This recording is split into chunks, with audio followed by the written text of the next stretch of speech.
Alright, so I made this repo here. It's a Leolani organization, age gender estimation. Most of the work are done by this repo and some other stuff that I read.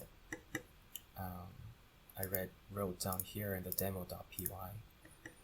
Alright, so what I did here, I changed some stuff. For example, this original repo was using dlib for face detection, which is pretty slow. It's not deep neural network. I replaced it with a neural network. To be more specific, I replaced with MTCNN.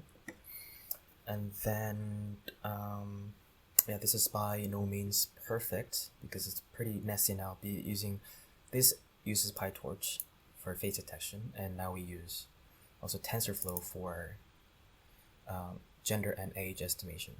So it's not a good practice if you're using two deep learning frameworks, and neither of them are using GPU at this moment. I disabled it here, and we're gonna make it possible. And it would be nice if we can use both of them in PyTorch.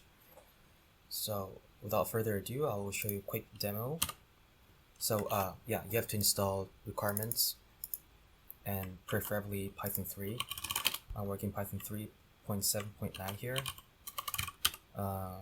I create a virtual environment. It's good practice in Python. So when you want to install these requirements.txt, then of course you can do pip install r recursive requirements.txt. Then it will install all these necessary packages here. And then here you're in the this root directory of the age gender estimation repo after you cloned it. Of course, you guys know how to clone it, right? Like that would be enough. Well, not here. You have to use HTTP for this. Code, clone, copy that. That's SSH. Do that, and that's gonna clone. Anyways, and then I'll show you the quick demo here. What I've done. If you just run Python 3 demo.py, then it's gonna turn your webcam on. So this is tested on my Linux Ubuntu environment. It's actually pretty fast because all these are running on CPU, considering that it's really fast. As you can see, CPU is, this PyTorch or TensorFlow, these deep learning frameworks, they really, at the lower level, they really optimized how to use all these processes and threads. So it's literally using all of them. And then it's not the best CPU in the world, but it works okay. And then I guess it's gonna work in the same as OS X Mac operating systems. Windows, don't use Windows for this. It's not gonna be easy. And then that's one demo. If you just press escape button, then we'll close everything. Another demo here I want to show was if you specify this image directory here, which is our communication robots course repo. There is some directory of angry faces. If you just run that, then it's gonna run inference on every image.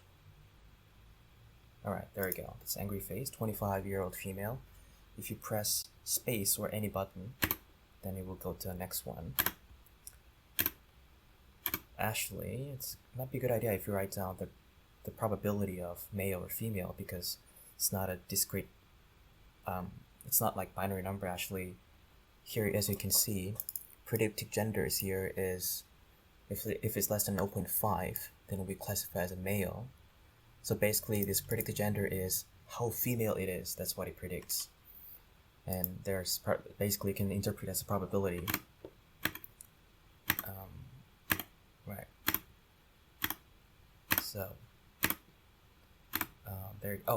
there's one image where no face is detected. That's because one of the arguments is here a face threshold. If it's a face probability is less than 0.95, then I would not consider it as a face. You can play around with this number because when it was too low, like 80% or something, there were so many. Deep learning is not perfect. There are some faces that are not faces that are detected as faces. So I set this relatively high. Let's go to, there we go. That's the second demo. And third demo is you can specify video directory here. That's actually from our friends dataset. Let's go and see.